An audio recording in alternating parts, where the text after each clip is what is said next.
Maya was driving home from picking up the kids when her 12-year-old daughter said something that made her grip the steering wheel a lot tighter.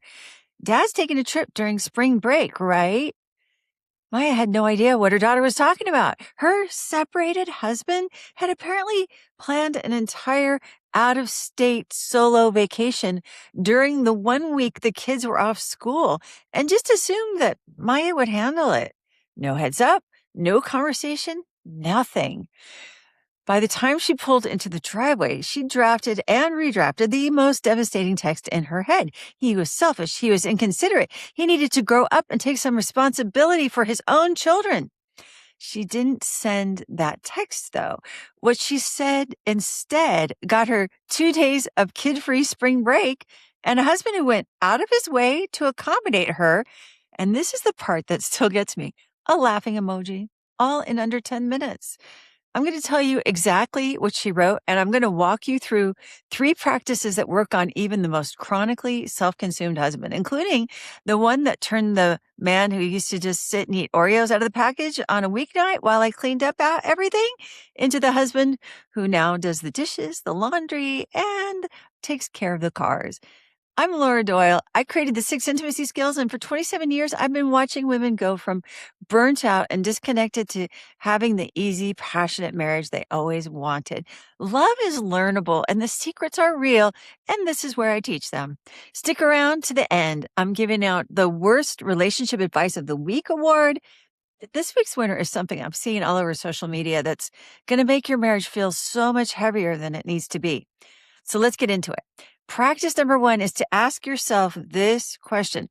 When your husband doesn't clean up his part of the mess, when he plays video games instead of putting the kids to bed, when he wants you to notice the yard work he did but never says a word about all the work you do, that can get irritating. When he makes plans without checking with you, forgets to tell you, and then disappears the day he knew that you needed help moving the furniture, it can make you resentful. If your guy sleeps through middle of the night feedings, but expects sex whenever he feels like it, and seems to want you to solve all of his problems like the world revolves around him, it's not just exhausting, it's lonely.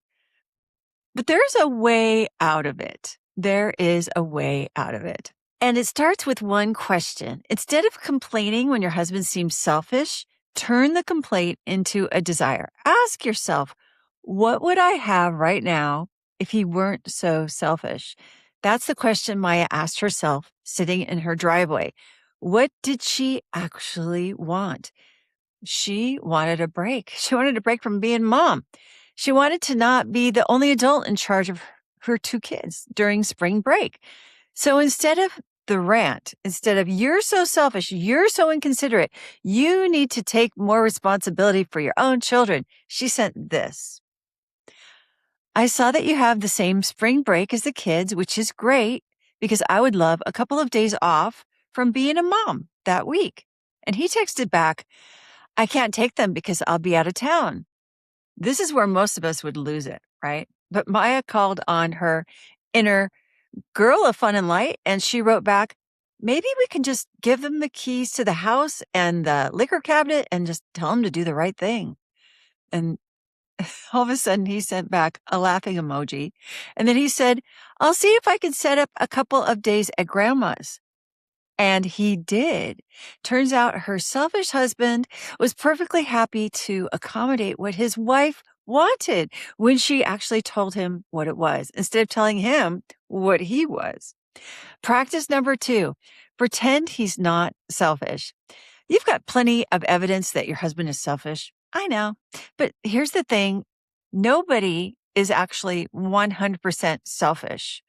That means that your husband is at least 1% unselfish. He's at least 1% generous, let's say, and probably a lot more than 1% if you look really hard. And what you focus on increases. So instead of cataloging every time he doesn't replace the toilet paper roll, see what happens when you go hunting for evidence that he's generous. Maybe he supports the whole family. Maybe he helps with homework. Maybe he is generous with the neighbors and he helped that neighbor take down that tree that time. One woman I coached decided to wait until her husband did anything she could call considerate. And sure enough, she caught him making a new pot of coffee after he finished the last cup. She was pretty sure he was making it for himself, but she'd had a cup too, so she chose to see it as thoughtful. And she told him so. She said his face did this thing like he had been waiting for a long time for her to finally see him. And from that day on, he started making the coffee for both of them on the regular. So your mantra shifts from "you're so selfish" to "you're so generous" or "you're so thoughtful." And then you go gather evidence to back it up. What proof can you find that your husband is already the man you want him to be? Before I get to the third practice, and this is the one that changed everything for me personally, I want to tell you about something I'm excited about. It's a weekend away. It's a weekend to just laugh and for self-care and self-discovery.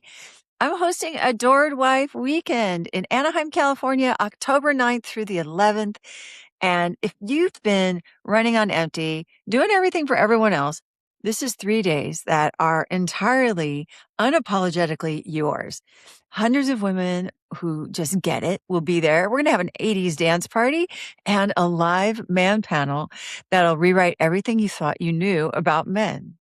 Women come for this girls' weekend and they leave so shocked by what happened to their marriage. And previous events like this have sold out. So early bird pricing is good through June 12th. And you can go to adoredwifeweekend.com and I'll save you a seat. Practice number 3, stop doing everything. If you're feeling overburdened because you're responsible for everything at your house, you're not alone. I remember that awful feeling. It feels like you have no choice. You look around, and the only other adult in the house is playing Call of Duty and eating Oreos out of the package on a weeknight while you walk through the house, putting everything away and getting it all ready for tomorrow. But what if the reason he's not helping is that you already did everything? That was a major paradigm shift for me. I had crowned myself queen of grown up responsibilities, but I just made that up. It's a little embarrassing to admit now, but I really believed that if I didn't monitor the trash cans and the car maintenance and the insurance payments, we'd end up buried in garbage with broken down cars and our insurance would lapse. Now, I don't think about any of those things at all. My husband does all of it and the dishes and he puts the laundry away. So it was me. I was the one who took on too much responsibility, which made me feel overburdened, which made me critical of my husband for coasting along. I made myself the kitchen elf. So what I had to do was stop. And once I did, my husband seemed a lot less self-centered. He also seemed willing to do a lot more. Maybe because I was a lot more fun to be around because I wasn't so exhausted from doing everything. Now, you're the expert on your own life and you know what you can let go of and what you can't. But what's one thing that you could stop doing this week just to see what happens? It can be terrifying, but the thrill of finding out you weren't the only adult after all, well, that's worth a little terror. All right, it's time for the Worst Relationship Advice of the Week award.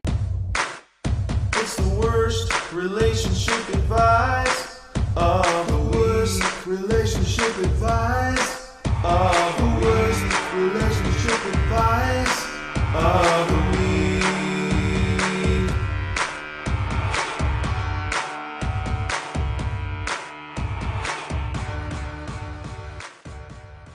This week's winner is advice I'm seeing absolutely everywhere on social media right now.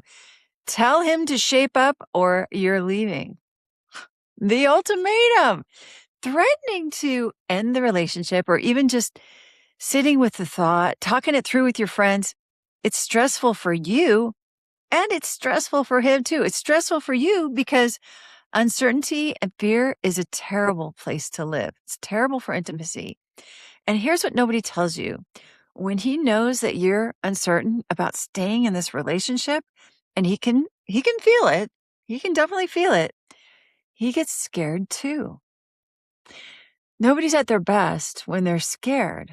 We all need safety and commitment to experience the intimacy and the connection that you actually want, that we all want. Hoping things will improve while you sit on the fence is like hoping you win the lottery without buying a ticket. So the advice to threaten to leave unless he shapes up, worst relationship advice I have heard all week.